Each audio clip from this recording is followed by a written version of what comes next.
The Fourth Age was rather bittersweet. Sure, the defeat of Sauron ushered in a new age of peace and prosperity, but it also ushered in the dominion of men. This meant that the time of the Elves was truly over, and now only two choices remained for them: sail into the west while ships would still carry them, or remain in Middle-earth and accept that they would fade. In this video, we look at the last days of the Elves in the Fourth Age. Unfortunately for the Elves, even before they first awoke, it was destined that their time in Middle-earth would be limited. This was because of Morgoth's taint upon the world. In Middle-earth, magic would fade over the ages. Everything would slowly be reduced to its mundane state. This was incompatible with the Elves, whose bodies would gradually weaken due to this taint, and eventually, their bodies would be overpowered by their spirits, resulting in them literally fading out of existence. There were some variables as to the speed in which this would happen, and it certainly was a slow process, as evidenced by the long life of Círdan, but it would be the guaranteed fate of any elf that chose to remain in Middle-earth. To avoid this, and to protect them, the Valar tried to bring all of the elves to Valinor. This yielded mixed results, and many elves stayed in Middle-earth or returned to fight against Morgoth during the First Age. Even after Morgoth's defeat, and after the ban on sailing back to Valinor was lifted, most elves in Middle-earth wanted to stay, especially among groups such as the Sindar or Nandor, who had never been to Valinor in the first place.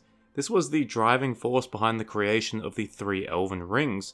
Their primary purpose was to slow the decay of time, therefore preserving the Elven realms for as long as possible. Despite the success of the three Elven Rings, by the dawn of the Third Age, it was apparent that time was against the Elves. Multiple wars against Sauron, the death of the final High King of the Noldor and Gil-galad, and the ascendancy of men meant that the trickle of elves sailing into the west, never to return, soon became a stream. And further events throughout the Third Age, such as the awakening of the Balrog or the return of Sauron, only made that stream flow faster. We're told that the only elven realm to actually grow in strength during the Third Age were the woodland elves in Mirkwood, because they were mostly made up of sylvan elves who usually had little desire to sail west. The defeat of Sauron at the end of the Third Age also had consequences for the elves. The destruction of the One Ring meant that the three Elven Rings also lost their power. Places like Lothlorien, Rivendell, and formerly Lindon were now unprotected from the ravages of decay and time. The magic of these places would now rapidly fade, and elves who lived there now had a choice to make: set sail into the west, or stay and fade with their former homelands. For some, the choice was obvious, namely Elrond and Galadriel. Both had dwelt in Middle-earth for many long years and had grown weary, with Galadriel being one of the few remaining exiles.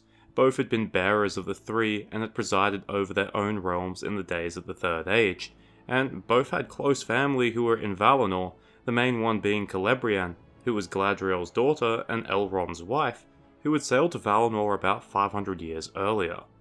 But many others weren't about to leave so quickly. In Lindon, Círdan and his remaining shipwrights kept working away, building new ships until there was no one left to sail. In Rivendell, Elladan, Elrohir, and possibly even Glorfindel still occupied the last homely house. In Lothlorien, Celeborn decided not to depart with his wife, and continued to rule over the Galadrim, who also now claimed southern Mirkwood as East Lorien. In Mirkwood, Thranduil ruled over a realm that now expanded south to the Narrows of the Forest. Meanwhile, his son Legolas established an elven colony in Ithilien in Gondor, making it the fairest land in the Westlands. While all of this sounds like the setup for a bright future for the elves in the Fourth Age, sadly I must point out that this was all temporary. For example, while Celeborn did stay in Lothlorien, he did not stay for long, and only a few years into the Fourth Age he departed to Rivendell to live with his grandsons. This resulted in the rapid depopulation of Lothlorien. Even those who were dedicated to staying in Middle-earth mostly decided to remove across the Anduin into East Lorien, merging with the Sylvan Elves of Thranduil's realm. Unfortunately, it gets even sadder. In 120 of the Fourth Age, while Aragorn is on his deathbed, he says to Arwen that none now walk in the gardens of Rivendell where they first met, suggesting that Rivendell has been completely abandoned. While we know that Celeborn was still in Middle-earth at this time, we don't know where exactly he was, possibly in Lindon with Círdan. As for the sons of Elrond and Glorfindel, they too had either sailed west, or at least had left Rivendell for somewhere else, possibly also Lindon. The following year, Arwen returned to Lothlorien. The trees of the forest are described as fading, the land is silent and abandoned, and at last the Evenstar gave up her life on the green hill of Kerin Amroth in the winter. Evidently, the land had not long survived the departure of Celeborn, and those who remained either departed with him or joined their cousins in Greenwood. Why had no one remained? Well, perhaps even those who wished to remain in Middle-earth did not want to bear the pain of watching their forest slowly fade away. Arwen was not the only one to leave at Aragorn's death. In Ithilien, Legolas also decided that it was time to set sail into the west. His good friend in Aragorn was now dead, and his other good friend, Gimli, was extremely old. He built his own grey ship in Ithilien and sailed away, taking Gimli with him, the only dwarf to set sail into the west. As for Legolas's colony in Ithilien, we're not sure what became of it. With the loss of their leader, there's a good possibility many of them sailed with him or returned back to Greenwood. However, it's also possible that some stayed in Gondor for a time, although I doubt the colony was that long lasting. We're not exactly sure when the last elves sailed into the west, although evidence relating to the Red Book of Westmarch suggests that it was after 171 of the First Age. What we do know is that eventually, when no more elves were arriving at the Grey Havens to sail into the west, Círdan would build one final ship for himself and finally set sail to Valinor. Accompanying him would be Celeborn, and with their departure would leave the last living memories of the elder days in Middle-earth. As a side note, this raises some questions about the status of King Thranduil at this point. His fate is never mentioned, so we don't know if he sailed west or if he stayed in Middle-earth. While Thranduil's birth date is never given, it's likely that he was born in the First Age, which means that he would also have living memories of the elder days.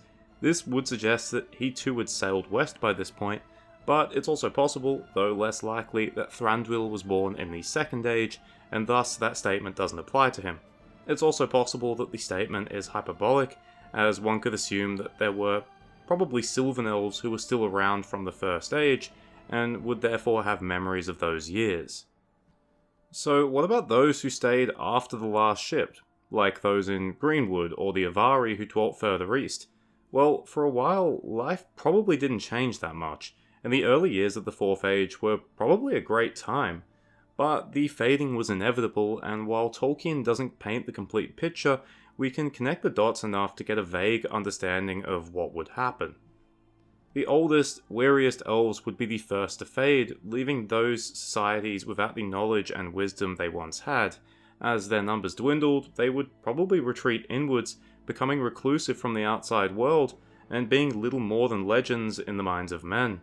As the dominion of men encroached on their lands, they might abandon their settlements, leaving them to be overgrown by nature, and become a wandering people, leaving little trace in the depths of their forests. Eventually, they would disappear completely, an entire kingdom of elves becoming little more than whispering spirits that could be mistaken for the swaying of the trees in the wind. Thank you for watching, I hope you enjoyed it or at least found it interesting. I'm writing it down in a pinned comment as well, but yes, this is a new series, probably more of a mini-series, where I'll be talking exclusively about the Fourth Age, scrounging up all of the information that I can possibly find. I can't imagine it will be as long as any of my other series, but I hope you enjoy it nevertheless. Cheers, farewell, and remember, imagine if people just faded away in our own world. Imagine Grandma's sitting on a chair, you look away, and then you look back, and then she's just kind of gone. Whoops.